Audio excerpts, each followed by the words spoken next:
Hello friends, hello everyone, आप कैसे हो? सो फ्रेंड्स, आज हम डिस्कस करने जा रहे हैं accounting for business combination case of startup acquisition. ये हमारा थर्ड पार्ट है। ठीक है, हम इससे पहले बिजनेस कॉम्बिनेशन में तो काफ़ी सारी चीज़ें डिस्कस कर चुके हैं, तो ये हमारे स्पेशल केसेस हैं जो कि हम डिस्कस करने जा रहे हैं। Okay, so friends, let's begin. Accounting for business combination case of startup acquisition. So इसमें क्या होता है, हम धीरे धीरे एक्वायर करते हैं कंपनी को। तो हम क्या करते हैं इसमें, सबसे पहले चलो 10% शेयर्स ले लिए, फिर 20% शेयर ले लिए। ठीक है, फिर उसके बाद धीरे धीरे करके हमने मान लीजिए 30% शेयर ले लिए। तो जब हमारा 50% क्रॉस हो जाता है तो वो हमारी सब्सी बनती है। ठीक है, तो ये होता है। तो स्टेप अप मतलब धीरे धीरे लेते हैं। ठीक है, तो ये है। तो acquire company can obtain control. मान लीजिए रिलायंस है, रिलायंस के 1000 शेयर्स हैं, तो पहले हमने 10% ले लिए, 100 शेयर्स ले लिए, फिर 20% ले लिए, 200 शेयर्स ले लिए, फिर 30% ले लिए। तो जैसे ही मैंने 30% लिए वैसे ही वो क्रॉस हो गया। मैंने मेरा क्या हो गया, मेरी सब्सी बन गई वो। ठीक है, मेरा बिजनेस कॉम्बिनेशन का इंडियस लग जाएगा वहाँ पर।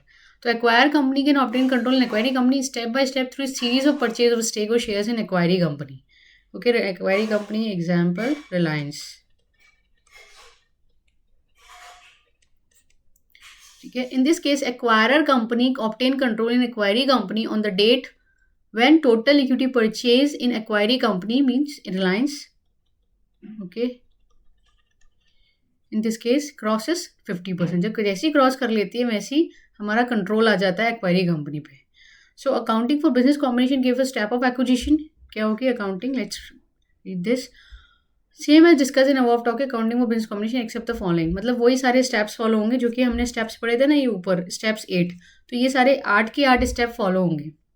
सबसे पहले हम एक्वायरी कंपनी को पता करेंगे, ये एक्वायरर कौन है। दूसरा बात, हम डेट ऑफ एक्विजिशन पता करेंगे। तीसरी हम पीसी कैलकुलेट करेंगे, है ना। तीसरा हम पीसी कैलकुलेट करेंगे, हमने स्टेप्स पढ़े थे ना कि तीसरा हम पीसी कैलकुलेट करेंगे। फोर्थ हम कैपिटल रिजर्व और गुडविल कैलकुलेट करेंगे, ये स्टेप्स थे ना।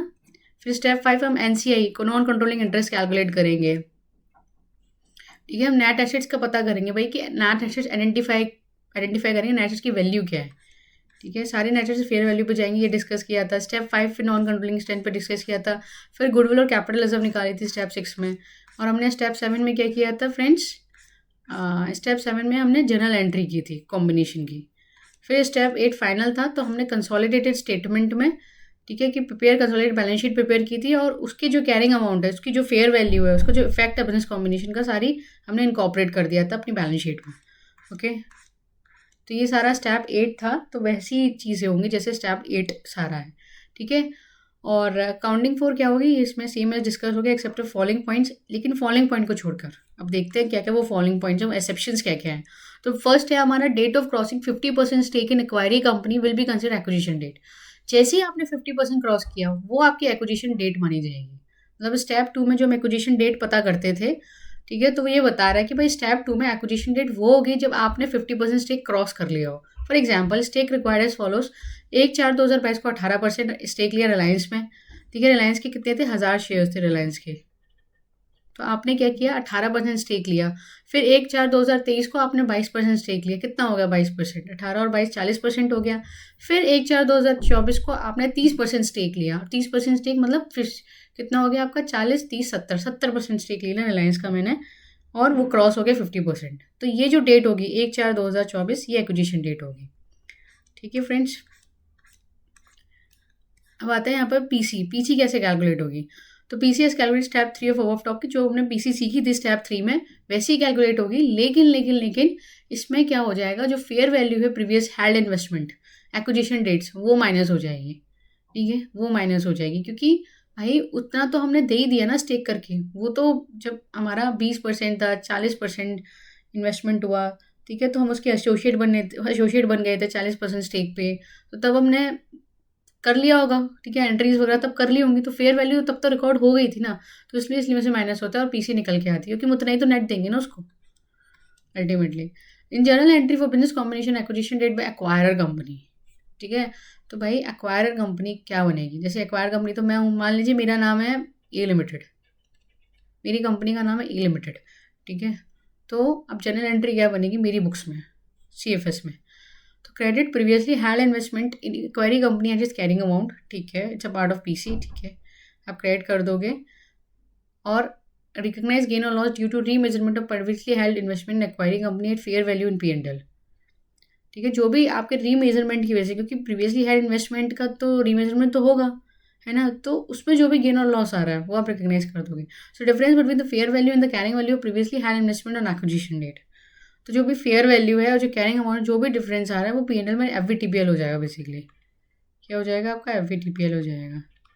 ठीक है, आपका जो Ind AS 109 है वो यहाँ पर आ जाएगा और FVTPL पर रिकग्नाइज हो जाएगा। ठीक है, क्योंकि जब आपने एंट्री करी होगी इन्वेस्टमेंट की, तो investment account debit to acquiree company, debit to bank की होगी, है ना। आपने अमोर्टाइज कॉस्ट फॉलो किया होगा, आपने बैंक किया होगा, है ना।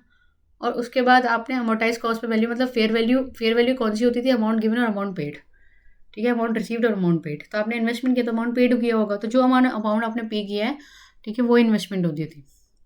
और FVTPL के केस में अगर मान लीजिए, क्योंकि हमने इक्विटी शेयर्स लिए तो वो FVTPL पे आ जाएंगे मेजर होकर, है ना, क्योंकि इक्विटी शेयर्स के केस में FVTPL होता है, FVTOCI होता है। ठीक है, तो आपने FVTPL में लिया होगा उसको, तो FVTPL में लिया होगा तो आप हर बैलेंस शीट पे फेयर वैल्यू पे कैलकुलेट करोगे, हर बैलेंस शीट पे फेयर वैल्यू पे कैलकुलेट करते हो Ind AS 109 में, जो हमने पढ़ा था। सो आपकी जो भी गेन और लॉस आ रहा है, क्योंकि रीमेजरमेंट तो होगा ही, है ना, तो रीमेजरमेंट होगा, जो भी गेन और लॉस आ रहा है वो आपका P&L के थ्रू होकर जाएगा। ओके, तो इसमें लिखा हुआ है previously held investment in acquiree company is, ठीक है, रिलायंस कंपनी इज 20% और मोर आर एसोसिएट कंपनी, तो वो 20% इससे ज़्यादा इन्वेस्टमेंट तो वो एसोसिएट कंपनी कहलाएगी। Share of acquired company in OCI reserve of acquiree company, okay, will be recognise by transferring to P&L retain earning according nature of OCI reserve. मान लीजिए मेरा जो, ठीक है, मेरा जो क्या है, मेरा जो एक्वायरी कंपनी है, ठीक है, मान लीजिए मेरा 20% से ज़्यादा इन्वेस्टमेंट था, है ना, तो मेरा OCI में, मैंने कहा था अगर मान लिया FVTOCI में पड़ा हुआ है, FVTOCI में इक्विटी इन्वेस्टमेंट इन इक्विटी शेयर क्यों पड़ा होगा, क्योंकि कंडीशन होती है कि अगर आपका इक्विटी शेयर्स, आप सोच रहे हो कि भाई हम 3 साल तक हेल्ड करेंगे, लॉन्ग टर्म पर्पस में हेल्ड करेंगे, तो आप उसे FVTOCI में मेजर कर सकते हो। और एक बार अगर FVTOCI में चले गए आप, ठीक है, fair value through other comprehensive income में चले गए, तो आप फिर वापस नहीं आ सकते हो। तो मान लीजिए कि मैंने FVTOCI पे अपने इक्विटी शेयर्स को, जो कि मैंने इन्वेस्टमेंट किया एक्वायरी कंपनी, वो मेजर कर रखा था। तो मेरा जो ठीक है, मैंने जो वैल्यूएशन की थी, हर साल हर बैलेंस शीट पे जो भी वैल्यू आती थी, फेयर वैल्यू, फिर मैं क्या करती थी, वो जो गेन और लॉस होता था उसको OCI रिजर्व में ट्रांसफर कर देती थी। ठीक है, OCI रिजर्व में जो भी गेन होता था उसको मैं ट्रांसफर कर देती थी, लॉस तो आपका P&L के थ्रू जाएगा। ठीक है, अगर हमारा रिजर्व नहीं है तो FVTOCI में। ठीक है, तो अब मैं क्या करती थी, ये करती थी, ठीक है, मैं FVTOCI में ट्रांसफ़र कर देती थी। तो अगर मेरा रिजर्व पड़ा हुआ है, ठीक है, क्योंकि अब मेरी वो सब्सिडी बन चुकी है, तो जो भी मेरा रिजर्व पड़ा हुआ है, ठीक है, OCI रिजर्व में जो भी मेरा रिजर्व पड़ा है वो मैं डी रिकॉग्नाइज कर दूंगी। ठीक है, तो OCI रिजर्व मेरा क्या होगा, क्रेडिट होगा, तो क्रेडिट हुआ होगा उस टाइम पे, है ना, अदर इक्विटी में, तो मैं क्या करूँगी, उसको डेबिट कर दूंगी। ठीक है, डी रिकॉग्नाइज कर दूंगी, डेबिट कर दूंगी, उसको P&L में ट्रांसफ़र कर दूंगी। ठीक है, अगर ठीक है अभी का गेन है तो इस करंट ईयर का गेन है तो P&L में ट्रांसफर हो जाएगा, और अदरवाइज वो पिछला एक्यूमुलेटेड OCI रिजर्व पड़ा हो तो रिटेन अर्निंग में ट्रांसफर हो जाएगा। ठीक है, according to nature of OCI reserve, simple. तो ये कहना चाह रहा है ये। तो shares in revaluation reserve of acquiree company, ठीक है, आप रिटेन अर्निंग में ट्रांसफर कर दोगे अगर रिजर्व पड़ा हुआ है। अगर FCTR है, मतलब फॉरेन करेंसी ट्रांसलेशन रिजर्व है किसी भी एसोसिएट कंपनी का, ठीक है, तो वो आप P&L में ट्रांसफर कर दोगे। ये होगा friends. Okay, This type of acquisition was possible in case where business combination done by obtaining control through acquisition net assets of acquiring company. इस टाइप ऑफ एक्विजिशन जो होता है वो नेट एसेट्स, अगर आपने कंपनी की नेट एसेट्स खरीद ली हैं तो वहाँ पे बिजनेस कॉम्बिनेशन, मतलब वहाँ पे इस टाइप ऑफ एक्विजिशन अप्लाई नहीं होगा। सिंपल बात है ना, क्योंकि नेट एसेट्स के लिए तो कंपनी तो बंद ही होगी ना भाई। अगर आपने एक्वायरी कंपनी की नेट एसेट्स खरीद ली तो कंपनी तो बंद ही हो गई। तो कंपनी बंद हो गई तो फिर क्या, ठीक है, क्या इस टाइप ऑफ एक्विजिशन, इस type of acquisition equity shares में ही इन्वेस्ट होता है ना। इक्विटी शेयर्स ही खत्म हो गए उसके, सब इक्विटी शेयर्स ही खत्म हो गए मार्केट से, तो किस बात का इस टाइप ऑफ एक्विजिशन, है ना। सो अब हम पढ़ते हैं दूसरा स्पेशल के business combination without transfer of consideration. अगर ऐसा बिजनेस कॉम्बिनेशन है जहाँ पे कंसिडरेशन ही नहीं दिया जा रहा, ठीक है, पार्टनर सिस्टम चल रहा है, देखते हैं, let's see. So it can happen when two companies decide to combine together through an agreement which newly formed company will comprise of board member of both companies. ठीक है, ये उस केस में होता है जहाँ पे दो कंपनी डिसाइड करती है कि हम एक एग्रीमेंट के थ्रू काम करेंगे, मतलब एक प्रोजेक्ट है, ठीक है, कि भाई मैं हूँ, मान लीजिए गॉड्स, ठीक है, डेवलपर हूँ मैं, ठीक है, और दूसरी कंपनी है GMR इंफ्रा, ठीक है, GMR इंफ्रा तो ये GMR, ठीक है। अब दोनों ने डिसाइड किया कि भाई गॉड्स और GMR ने कि हम एक क्या कर देंगे, एक प्रोजेक्ट पे काम करेंगे मिलके, ठीक है, इसके लिए एक नई कंपनी फॉर्म करेंगे, हम प्रोजेक्ट पे काम करेंगे मिलके और हम बनाएंगे ABC कंपनी फॉर्म कर देंगे। और ये जो हमारा नोएडा सेक्टर है, नोएडा में हम एक बिल्डिंग बनाएंगे, ठीक है, रियल एस्टेट की, एकदम एकदम बहुत बढ़िया सी बिल्डिंग बनाएंगे, लग्जरी बिल्डिंग। तो क्या कर रहे हैं लोग दोनों मिलके, ठीक है, क्या कर रहे हैं ये लोग, ABC लिमिटेड बना रहे हैं नई कंपनी, ओके। और अल्टीमेटली हो क्या रहा है कि भाई मेरा स्टेक, कॉर्स वालों का स्टेक, कॉर्स है भारी भरकम, जियो इंफ्रा भी भारी भरकम है, तो GMR कह रहा है, GMR इंफ्रा कह रहा है कि भाई देखो 70% मैं लगा दूंगा, 30% तुम लगा देना, ठीक है, गॉड्स वाला 30% स्टेक लगा देंगे, इक्विटी शेयर इशू करवा देंगे और 70% मैं ले लूँगा, 30% तुम ले लेना, है ना। तो जो भी बोर्ड मेंबर, जिस कंपनी का बोर्ड मेंबर का स्टेक ज़्यादा होगा, जिसका 75% है, ठीक है, तो वो क्या हो जाएगा, वो एक्वायरर कंपनी मानी जाएगी। तो ये एक्वायरर कंपनी है, ये एक्वायरर कंपनी मानी जाएगी और इसकी बुक्स ऑफ अकाउंट में कंसोलिडेशन हो रहा होगा। तो यही लिखा हुआ है, in this case the company whose board member and majority of newly form company will be consider as acquire company, other company become is acquiree company. तो ये दूसरी कंपनी है, दोनों के दोनों वो इसकी एक्वायरी कंपनी बन जाएंगी, ठीक है। तो अब क्या इस केस में कैसे अकाउंटिंग होगी, so accounting for business combination, case of business combination without transfer of PC, okay, same and discuss about topic accounting for business company except the following point. यहाँ पे PC नील होगी, स्टेप 3 में हम calculate कर देते हैं ना PC, तो स्टेप 3 में PC नील होगी। और हम जो स्टेप 5 होता था NCI का, तो स्टेप 5 में जब NCI कैलकुलेट, तो NCI 100% होगी, equal to total fair value of acquiree company, है ना। तो total fair value acquiree company की वो बन जाएगी। और गुडविल और कैपिटल रिजर्व जो है वो ऐसे फॉलो होगा, PC ऐड हो जाएगा, PC तो नील होगी, NCI आ जाएगा, नॉन कंट्रोलिंग इंटरेस्ट, ठीक है, और नेट एसेट्स लेस हो जाएगा एक्वायरी कंपनी का, नेट एसेट्स लेस हो जाएगा एक्वायरी कंपनी का। GMR करेगी अपनी बुक्स में, ठीक है, GMR करेगी अपनी बुक्स में, तो क्या हो जाएगा GMR का जो भी उसकी फेयर वैल्यू आ रही होगी, ठीक है, क्योंकि 70% स्टेक लिया है ना, तो जो भी उसकी फेयर वैल्यू आ रही होगी, ठीक है, वो हो जाएगी।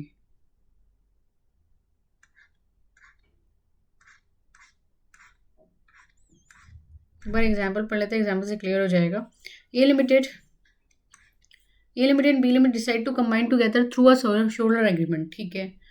इन newly form company board member are 10, out of which 6 are of A limited, ठीक है, ए लिमिटेड के 6 हैं और 4 जो है बी लिमिटेड के, ए लिमिटेड के ज़्यादा है, ए लिमिटेड के ज़्यादा है, तो 60% ज़्यादा है, तो क्या हो जाएगा, ए लिमिटेड एक्वायरर हो जाएगा। Fair value of B limited 10 lakh, ठीक है, बी लिमिटेड का क्या है भाई, फेयर वैल्यू 10 लाख बता रहा है, fair value of net assets of B limited is 9 lakh, ठीक है, क्या कोई गुडविल एक्विजिशन, अच्छा, ठीक है, तो गुडविल कैसे कैलकुलेट होगी इसमें, एक्वायरर कंपनी कौन हो गई, ए लिमिटेड, क्यों हो गई, क्योंकि ए लिमिटेड के बोर्ड मेंबर ज़्यादा है, ए लिमिटेड के बोर्ड मेंबर ज़्यादा है, ओके, जहाँ पे भी बोर्ड मेंबर मेजॉरिटी होंगे इसमें लिखा हुआ था, तो ए लिमिट के बोर्ड मेंबर ज़्यादा है, तो मेजॉरिटी में ये ज़्यादा है, ठीक है, सिर्फ कंपनी फॉर्म किया, हम स्टेक की बात ही नहीं कर रहे, सॉरी माय बैड, ठीक है, इसमें कंपनी फॉर्म हो रही है, स्टेक की बात ही नहीं हो रही है, इसमें सिर्फ आपका स्टेक नहीं लिया जा रहा है, सिर्फ बोर्ड मेंबर ज़्यादा होने की बात हो रही है, ओके।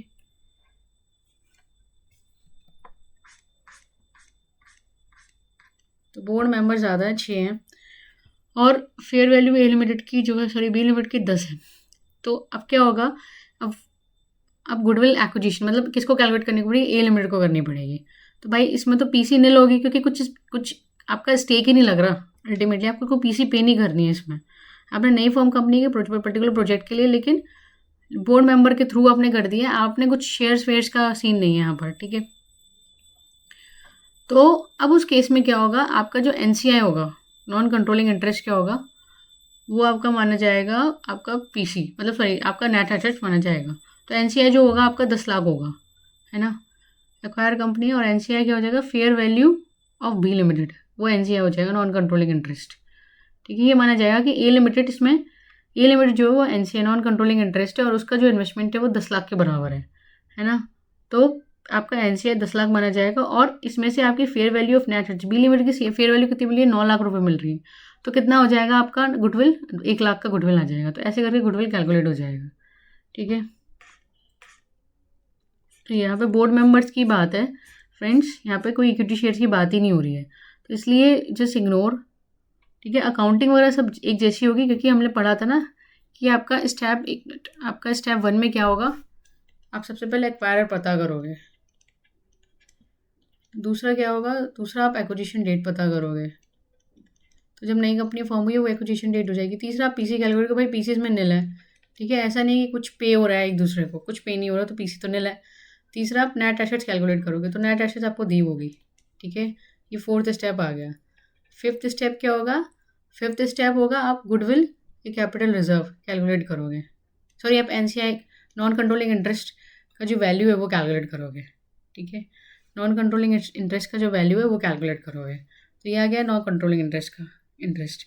ठीक है, ये हो गया नेट एसेट्स। तो 4th और 5th स्टेप तो यहीं पर आ गए आपके, है ना। 4th और 5th स्टेप तो यहीं पर आ गए। 6th स्टेप में क्या था, गुडविल और कैपिटल रिजर्व कैलकुलेट करोगे। ठीक है, गुडविल और कैपिटल रिजर्व, तो गुडविल भी कैलकुलेट हो गया, ये भी 6th स्टेप भी आ गए यहाँ पर, है ना। 7th और 8th स्टेप्स थे ना। तो आपका आपका 7th में क्या था फ्रेंड्स, 7th में हमारा था जनरल एंट्री पास होगी। ठीक है, 7th में हमारा क्या था फ्रेंड्स, जनरल एंट्री पास होगी। जनरल एंट्री पास होगी आपकी पीसी की। ठीक है, पीसी की जनरल एंट्री पास होगी। फिर आपका बनेगा सीएफएस 8th स्टेप में। ठीक है, तो ये स्टेप्स थे हमारे सारे के सारे।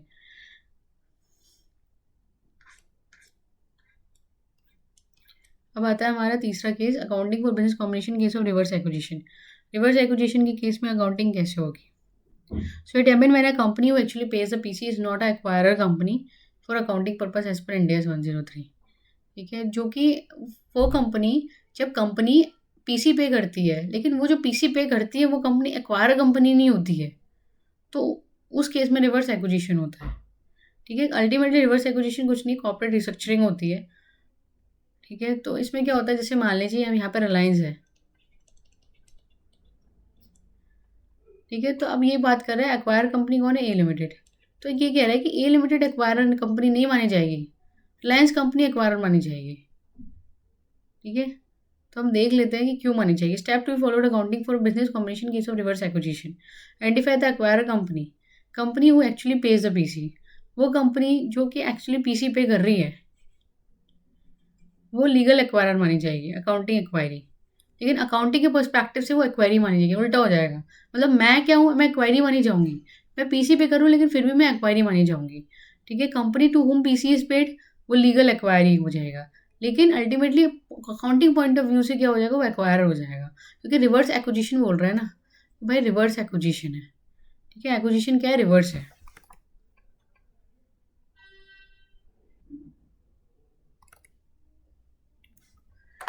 फ्रेंड्स मैं ना आपको एक थोड़ा एक्सप्लेन करती हूँ, एक मिनट, इस कंसेप्ट को।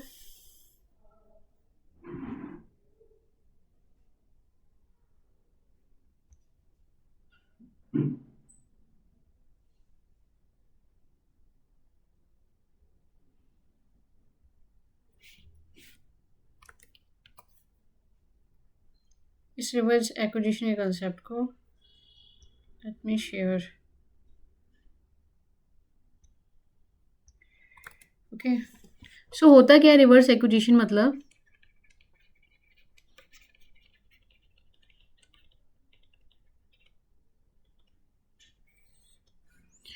ठीक है, मान लीजिए एक कंपनी है प्राइवेट लिमिटेड। ठीक है, ये company ABC private limited.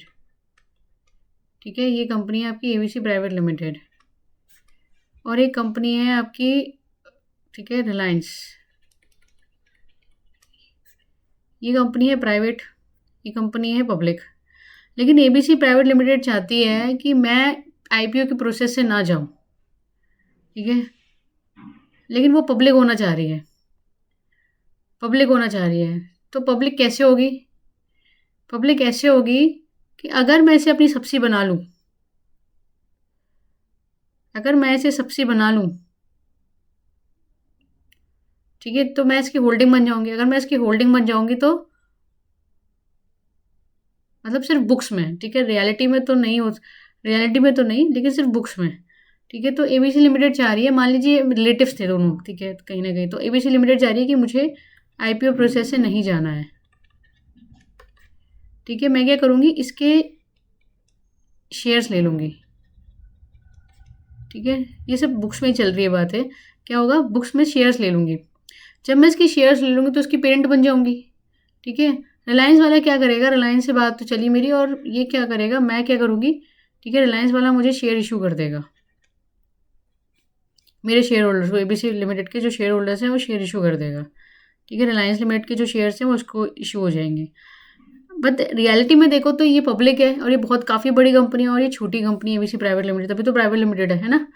But हो क्या रहा है कि भाई रिलायंस वाला कह रहा है, देखो रियलिटी में तो रिलायंस का ही कंट्रोल रहेगा एबीसी प्राइवेट लिमिटेड में, लेकिन क्योंकि एबीसी प्राइवेट लिमिटेड ये जो है वो, ठीक है, रिलायंस भी चाह रहा है और एबीसी प्राइवेट लिमिटेड चाह रही है कि हम क्या करें, पब्लिक हो जाए। तो एबीसी प्राइवेट लिमिटेड पब्लिक होना चाह रही है, तो पब्लिक होने के लिए उसे ये करना पड़ेगा एक्चुअली, ठीक है, कि वो इक्विटी शेयर्स में इन्वेस्ट कर दे इसके, ठीक है, और रिलायंस वाले शेयर इशू करते हैं इसके शेयर होल्डरों को। तो अब क्या होगा, एबीसी लिमिटेड क्या बन जाएगी, क्योंकि एबीसी लिमिटेड क्या कर रही है, एक्वायर कर रही है, मतलब शेयर्स में इन्वेस्ट कर रही है तो एक्वायर कर रही है, तो लीगल पॉइंट ऑफ व्यू से ये क्या हो जाएगी, एक्वायर हो जाएगी, ठीक है। और आपका जो ये रिलायंस है ये क्या बन जाएगी, ये एक्वायरी बन जाएगी। लेकिन बुक्स ऑफ अकाउंट्स बनेगी किसकी, रिलायंस की बुक्स ऑफ अकाउंट्स बनेंगी, लेकिन ऐसे बनेंगे रिलायंस के बुक्स ऑफ अकाउंट्स कि भाई जो बुक्स ऑफ अकाउंट्स बनेंगे वो इस तरीके से बनेंगे कि एबीसी लिमिटेड ने एक्वायर कर रखा है रिलायंस को, एबीसी लिमिटेड ने एक्वायर कर रखा है रिलायंस को। तो ये है एक्चुअली में, ये आईपीओ प्रोसेस से बचने के लिए किया जाता है, और ये इसको पब्लिक बनाना है, इसको एबीसी लिमिटेड चाहते हैं कि मैं पब्लिक भी हो जाऊँ, तो इस तरीके से वो होल्डिंग कंपनी बन के पब्लिक हो जाती है, ठीक है। अगर हम आईसीआई का स्टडी मैट भी देखें तो उसमें भी यही आंसर लिखा हुआ है, एक बार मैं आपको दिखा देती हूँ, एक मिनट।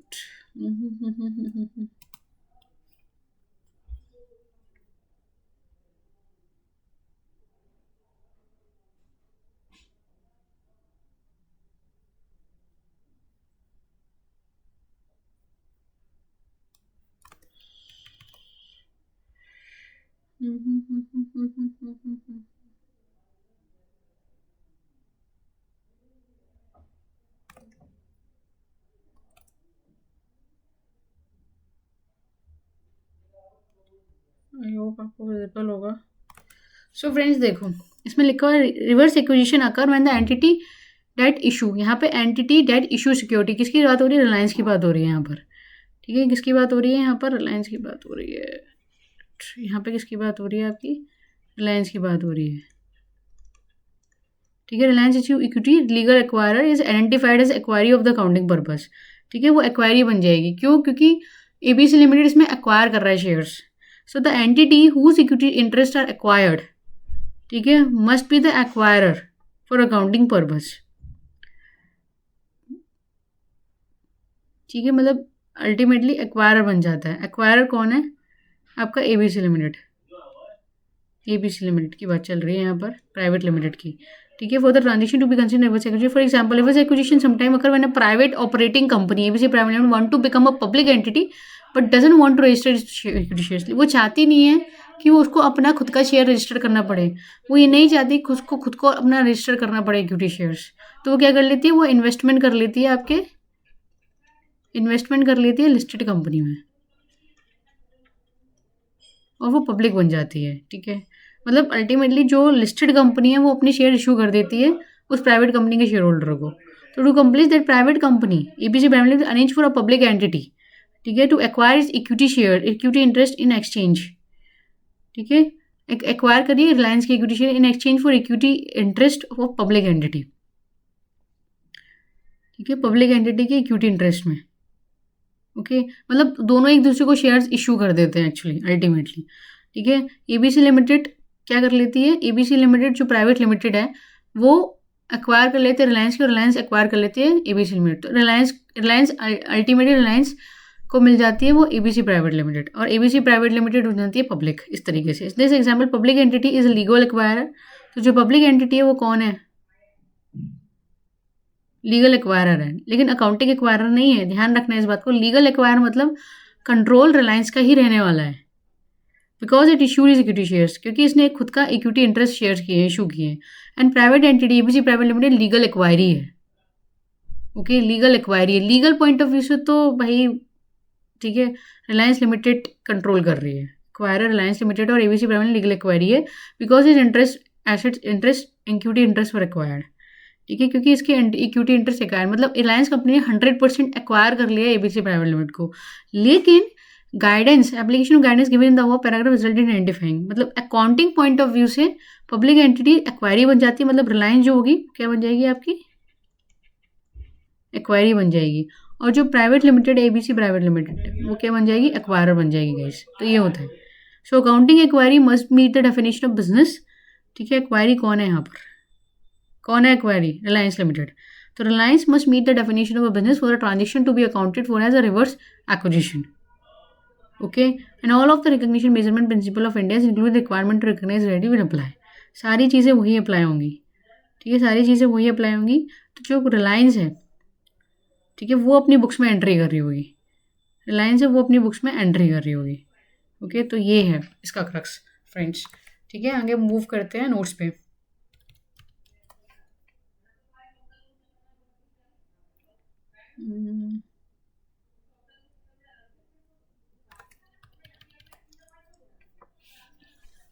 ठीक है, तो ये सब हो गया, अब आपको क्लियर अंडरस्टैंडिंग हो गई होगी इस सब्जेक्ट की, ठीक है। Accounting for business combination case of reverse acquisition, step to be follow for accounting for business combination case of reverse acquisition, identify the acquire company, तो एक्वायर कंपनी को आइडेंटिफाई करना है सबसे पहले तो company who pay actually pays the PC, तो acquirer कौन है यहाँ पर, एक्वायर पीसी किसने पे किया है, एबीसी लिमिटेड ने, प्राइवेट लिमिटेड ने, ठीक है, किसने पे किया है आपका, ABC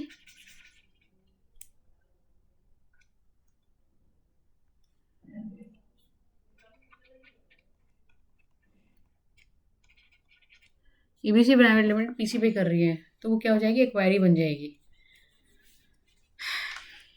sorry who actually pays the PC, तो वो रिलायंस लिमिटेड है, ये नहीं है, क्योंकि 100% एक्विजिशन कौन कर रहा है, रिलायंस लिमिटेड कर रही है, 100% एक्वायर कौन कर रहा है, रिलायंस लिमिटेड कर रही है एबीसी प्राइवेट लिमिटेड को, तो लीगल एक्वायर तो है, लेकिन अकाउंटिंग पर्पज के लिए वो अकाउंटिंग एक्वायरी हो जाएगी। तो company to whom PC is paid, PC किसको मिल रही है, एबीसी प्राइवेट लिमिटेड को मिल रही है, एबीसी प्राइवेट लिमिटेड को मिल रही है, तो लीगल एक्वायरी तो वो है, लेकिन अकाउंटिंग पर्पज वो एक्वायर बन जाएगी, सिंस इट ऑब्टेन कंट्रोल, ठीक है, more than 50% stake in combined entity after business combination, क्योंकि अल्टीमेटली एबीसी को क्या मिल गया, अधिकार मिल गया पूरा की पूरा इसमें, अगर कंबाइन करेंगे तो 50% से ज़्यादा का स्टेक आ रहा होगा एबीसी प्राइवेट लिमिटेड का, कंबाइन करोगे तो 50% से ज़्यादा स्टेक आ रहा होगा एबीसी प्राइवेट लिमिटेड का रिलायंस में, ठीक है। सो क्या होगा, एग्जाम्पल ए लिमिटेड बी लिमिटेड, दोनों की अलग अलग एग्जाम्पल दिया हुआ है, ठीक है। ए लिमिटेड के पास 100 शेयर्स हैं, बी लिमिटेड के पास 60 शेयर्स हैं, फिर क्या हुआ, ए लिमिटेड एक्वायर बी लिमिटेड, यहाँ पे आप मान लो ये रिलायंस है, रिलायंस लिमिटेड है, ठीक है, यहाँ पे मान लो, sorry for my bad writing ठीक है, मान लो रिलायंस है, रिलायंस एक्वायर कर रही है एबीसी प्राइवेट लिमिटेड को, ठीक है, ये प्राइवेट है, by issuing 2.5 share in exchange for 1 share of B limited, ठीक है, बी लिमिटेड मतलब एबीसी प्राइवेट लिमिटेड के 1 शेयर के बदले रिलायंस कह रही है हम आपको 2.5 शेयर देने के लिए तैयार हैं, क्यों, क्योंकि प्लानिंग चल रही है उसको पब्लिक बनाने की, बी प्राइवेट है क्योंकि उसको पब्लिक बनानी as a PC. So after business combination total share in a combined entity कितना हो जाएगा, ए लिमिटेड के तो 100 शेयर्स, ठीक है, लेकिन उसको 2.5 शेयर्स और इशू करने पड़ेंगे, तो 60 मल्टीप्लाई 2.5 कितना हो गया, 150 शेयर इशू करेंगे, ठीक है, 150 शेयर, तो ए लिमिटेड मतलब रिलायंस लिमिटेड के शेयर्स कितने हो गए आपके, 250 शेयर्स हो गए, ठीक है, 250 शेयर्स हो गए। आप कितना चेक करोगे कंट्रोल? तो रिलायंस लिमिटेड, ये रिलायंस लिमिटेड है, और रिलायंस लिमिटेड के खुद के शेयर्स 100%, 40% स्टेक। लेकिन बी लिमिटेड का कितना हो गया? बी लिमिटेड को मिल रहा है 150। तो भाई 150 डिवाइड बाय 250 करो तो 60% का स्टेक मिल गया बी लिमिटेड को। 60% का बी लिमिटेड को स्टेक मिल गया रिलायंस में। जो एबीसी प्राइवेट लिमिटेड को 60% का स्टेक मिल गया, मतलब अल्टीमेटली अगर आप बुक्स में देखें तो बी लिमिटेड क्या हो गई? बी लिमिटेड ने बिजनेस कॉम्बिनेशन एक्वायर कर लिया, सबसे बन गई, ठीक है, होल्डिंग बन गई इसकी। तो hence in this case B limited से अकाउंटिंग एक्वायरर हो गई और ए लिमिटेड जो हो गई वो अकाउंटिंग एक्वायरी हो गई, ठीक है। तो so this is a case of, in case of reverse acquisition hence we have to do business combination accounting assuming B limited जो है वो एक्वायरर कंपनी है और ए लिमिटेड एक्वायरी कंपनी है, ठीक है। इस तरीके से करना है। तो बी लिमिटेड के बुक्स ऑफ अकाउंट्स होगा। स्टेप 2 क्या होगा? Date of acquisition same as about हो गया, ठीक है। Accounting for business combination, date of acquisition पता करेंगे जब क्रॉस कर गया हो 50% से स्टेक, ठीक है। डीम्ड नोशनल पीसी निकालेंगे इसमें। कैसे निकालेंगे deemed notional PC? It's amount of PC on assumption that if accounting acquirer, example B limited has paid to accounting acquiry। अगर अकाउंटिंग एक्वायरर ने क्या किया? बी लिमिटेड ने पे किया अकाउंटिंग एक्वायरी को। ना एक्वायरर कौन है यहाँ पर? एक्वायर कौन है? बी लिमिटेड, मतलब एबीसी प्राइवेट लिमिटेड वो एक्वायरर है और उसने अकाउंटिंग एक्वायरी मतलब रिलायंस को पे किया है, ठीक है। तो calculate actual number of shares in equity shares of accounting inquiry for business combination. भाई ऊपर कितने शेयर्स थे? Actual number of equity share accounting acquirer के। एक्वायरर कौन है? ये एक्वायरर है। कितने शेयर्स थे इसके? बिजनेस कॉम्बिनेशन से पहले 60 शेयर्स थे, है ना। Stake of accounting combined entity कितना था? 250 था, ठीक है। फिर actual number of shares in equity share of accounting acquirer before business combination.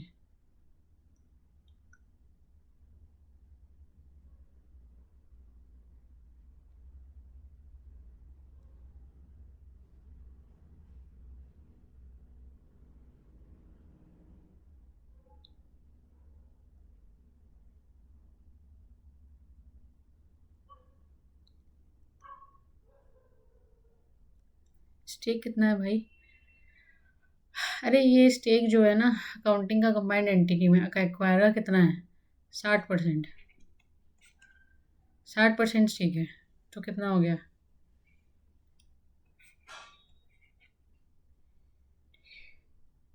60% का स्टेक है ना, तो 100 हो गया। 100 माइनस 60, 40 हो गया।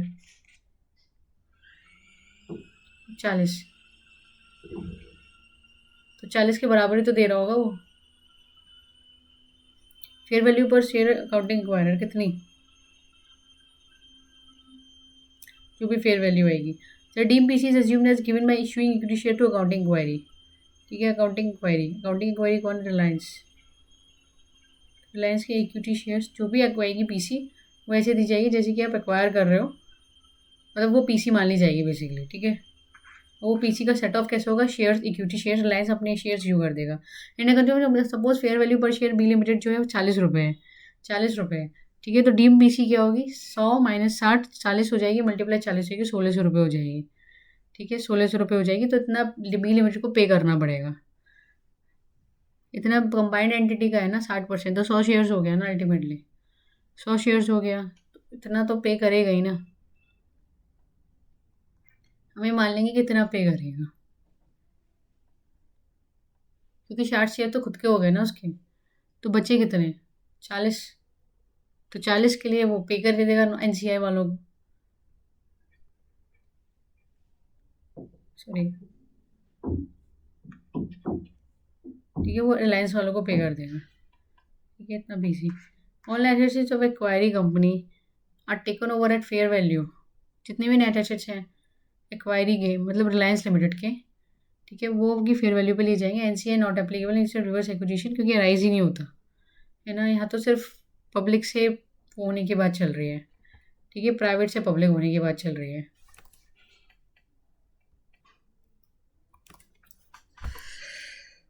तो फिर उसके बाद स्टेप 4 है all net assets of accounting inquiry are taken over at fair value. जितनी भी अकाउंटिंग है ए लिमिटेड की, ठीक है। अकाउंटिंग इंक्वायरी कौन है यहाँ पे? ए लिमिटेड है, ठीक है, मतलब रिलायंस अल्टीमेटली।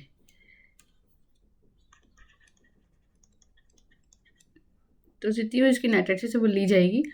एनसीए एप्लीकेबल नहीं होगा, और एनसीए डेफिनेटली एप्लीकेबल कि 100%, मतलब यहाँ पे किस चीज़ की बात हो रही है, ये सिर्फ अकाउंटिंग पर्पज़ की बात हो रही है ना। तो कंबाइंड एंटिटी की जो बनेगी शीट उसकी बात हो रही है बेसिकली, है ना। तो एनसीए वहाँ पे एप्लीकेबल नहीं होगा क्योंकि वो अराइज ही नहीं होगा। Calculation of goodwill capital reserve, deemed capital notion जो भी हमने 1600 निकाला है अभी, ऊपर पीसी निकाली थी ना 1600 रुपये, तो ये किसको देनी होगी, ये देनी होगी आपके जो हमने एग्जाम्पल लिया था एबीसी प्राइवेट लिमिटेड को और बी लिमिटेड को। Net assets taken over for accounting purpose, इसमें नेट एसेट्स हट जाएगी। एक्वायरी कौन है, रिलायंस की, तो रिलायंस की जो भी नेट एसेट्स है वो हट जाएगी।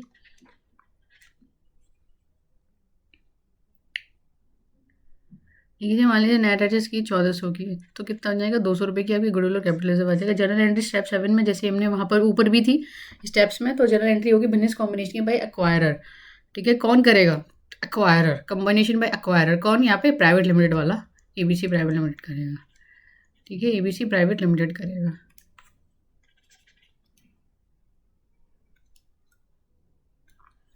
ठीक है, एबीसी प्राइवेट लिमिटेड करेगा।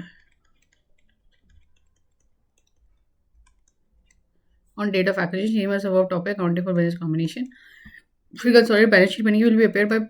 ठीक है, कौन करेगा, एक्वायरर कौन है यहाँ पे, एबीसी प्राइवेट लिमिटेड, तो प्राइवेट लिमिटेड वाला अकाउंटिंग करेगा।